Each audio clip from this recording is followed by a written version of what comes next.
Maraming salamat po for staying with us dito sa Men of Light. Ang title po ng ating episode, Not Romantic Love. Ito po ang ating topic na gustong i-share kasi sa ating gospel ngayon from John 13:31 to 35, Jesus is talking about love. Jesus is talking about a love that is about a relationship of not only man and woman but community relationship po ng isang komunidad. Kaya sabi, love one another as I have loved you. At kuminsan ang pagmamahal na ito masakit. Kung minsan nakakainip. Yeah. Sa araw-araw, kung minsan napaka-ordinaryo. Kung minsan napakahirap at napakabigat. Kaya we would like to see love far beyond romance. At ang ating cellphone number po, no? Sasabihin po sa atin ni Brother Willie Suarez. 0921-251-5272. Thank you. Text po kayo. And then yung ating website at sa Facebook, Bishop. At ang website po natin ay www.rcasf.com, or pwede rin po sa Facebook. Mas madali po makapag-download doon either as an audio file or a video Yes, file. mas marami po ngayon nagbibigay ng feedback sa Facebook. Yes, Facebook. Yeah. Okay. Ang ating pong ikalawang punto sa ating not romantic love is love that is actually communal. Communal love. Ang pagmamahal na ito ay hindi lang pang lalaki at babae. Ito ay pang komunidad. Love that could be experienced even sa mga parokya, sa mga organisasyon ng parokya, sa mga magkakapitbahay, Yeah. sa mga magkakamag-anak. And that is the love that the Lord would like us to experience. Alam mo, Father Deo, dun sa Acts of the Apostles, napaka-clear niyan, lalo na dun sa chapter 2 at saka Yes. chapter 4. Ito yung tinatawag nilang mga Lucan summaries, yung summaries ni St. Luke about the community life of the early Christians. Yung how the disciples loved one another. That they even, yung set aside their property. And no one called his property his own. Talagang they made sure that there was no one among them who was in need. Yes. Hindi nila sinasabing akin lahat ito, mga ganyan. No? Basta, if there is anyone among us who is in need, dapat agad-agad we're able to attend to them. That's part of the loving. Hindi lang you love only those who are able to give you. Di ba? Parang even those who will not be able to repay you. Actually, meron po ako narinig minsan sabi, hanggang may mga batang nagpapalimos sa lansangan, hanggang may mga street children, it is an indicator we did not yet have the good and the right government we deserve. Gusto ko pang idagdag yun eh. Hanggang may nagpapalimos sa daan at mga may street children, we still did not yet realize and fulfill our Christian identity, being a community of love and service. Yeah. Wag lang po nating isisi sa gobyerno ang kahirapan. No? Baka rin naman ang ating simbahan, no? Yeah. Ang ating pananampalataya, baka nagkukulang pa rin sa pagpapakita or pagbibigay katotohanan sa pagmamahal ng Diyos. Yeah, yeah. At ito pong discussion natin, madalas ko pong nasusumpungan to sa mga retreat. Kahit kapag may kausap tayo na ang nagkukulang po minsan nagmamahalan yung mag-asawa, nagmamahalan yung pamilya, yung basura tinatapon sa labas. Yung parang basta tayo sa komunidad, bahala na yung parokya. Yeah. Parang sabi ko nga, many Catholics, many Christians, they only experience an organization when they take part in the life of a parish. But sad to say, they live and they go experiencing coldness because they only experience an organization. Yeah. They never experience a community. Ano po kasing concern ng organization?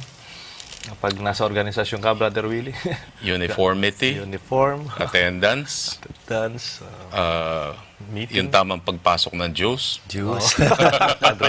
fundraising, meeting, mga tasking, mga assignment, mga skill. Kasama lahat po yan. Ako mismo, ako po, ang isang trabaho ko sa diocese namin, lalo na noong social action ako, training ng parish management, pastoral management. Pero through the years, na-realize ko, kahit na maganda po yung sistema ng management, very organized, pero sana mas malalim pa dito ay nandito ito dahil nararanasan nila ang pagmamahal ng Diyos sa kanilang komunidad at sa kanilang parokya. Yeah. 'Di ba parang yan ang parating ang reminder ni Saint Paul dun sa 1 Corinthians chapter 13, which unfortunately they keep parang interpreting from the Yeah. perspective of romantic love. Kasi sabi I usually emphasize that para maintindihan mo siya mabuti, you have to start from chapter 11. Tapos chapter 12, yung 11 sa Eucharist yun. And then chapter 12, yung the charisms, the gifts, gifts of the within Holy Spirit. the Holy Spirit in the community. And then, pagdating mo doon sa 13, yun na yung love. So, ang setting niya, yung community. Sunod-sunod, yung agape. Oo. Tapos, sabi niya, if I do this, if I do that, if I do all the acts of charities in the world, or even offer my life, sabi niya, to be burned, sabi niya, if I have no love, I am nothing. Even I gain if I have the nothing. greatest faith that could move mountains, Yes, oo. if I have no love, Or if I have the gift of prophecy and understand all noisy, ministries, yes. I'll be a noisy mysteries, gong. sabi niya. totoo po yan. Kahit dun sa charism, sabi, all of this, we have this charism, all for the service of the community. Yeah. Ang ganda nun eh. Alam po nyo na pag-uusapan natin ang community, sa akin, nagsisimula yan doon sa karanasan ko bilang isang bahagi ng isang charismatic community. Pero ito'y isang simula lamang because there is a larger community outside of your own community, and that includes the church. Yeah. Kapag mayroong pagmamahal sa isang individual, it radiates at ito'y kumakalat doon sa komunidad. Pagkatapos doon, yung natural outflow na nakikita po namin, nararanasan, yung hindi lamang yung simbahan, kundi wala ka nang pinipili na ito ay kauri mo, ito'y kabarangay mo, kaprobinsya mo. Hindi na po pinipili yan eh. Kundi yung paglilingkod at pagmamahal sa kapwa, nandun, lumalaganap. Gusto ko sabihin kung saan kailangan. Pero sa karanasan po namin, saan ba hindi kailangan ng pagmamahal? Lahat naman yan kailangan eh. Totoo yan. At it must come from the individual. Pagkatapos yung pagmamahal ng individual na ibabahagi, nagiging lakas ng isang komunidad. Yeah. At again, not only limited to the specific community itself, kundi looking at community as the body of Christ, Yes. the church. I think, Brother Willie, yung parang community is possible only when people go beyond their personal choices. Opo. Yung magiging mapili, yung sinabi Yes, mo nga. yes. Kasi talagang ang tao mapili. Parang, I'll choose only the people I want to be with. I'll choose the people who I want to eat with. Mga ganyan, I'll choose the people who I will talk to. Mga ganyan. But already, when you are in a larger setting in which some people are not even familiar to you. Hindi kayo pareho ng pinag-aralan. Hindi kayo pareho ng social status. Hindi mo kaisip. Mga ganyan, no? Right. So, mati-challenge ka on how to respond to that kind of a situation. And community is when you rise above ang pinag-aralan ko, ang social status ko, Opo, ang opo. ano ko, di ba, yung ang personal whims ko or mga type ko, hindi ko type, yung ganon. Then, community is possible only in that kind of a context. When we talk of community as we are discussing now, nalalaman mong it's a real community pag wala na yung konsepto ng exclusivity. Yeah. Kundi inclusive. Basta lahat kasama, lahat welcome. Lahat gusto naming makasama.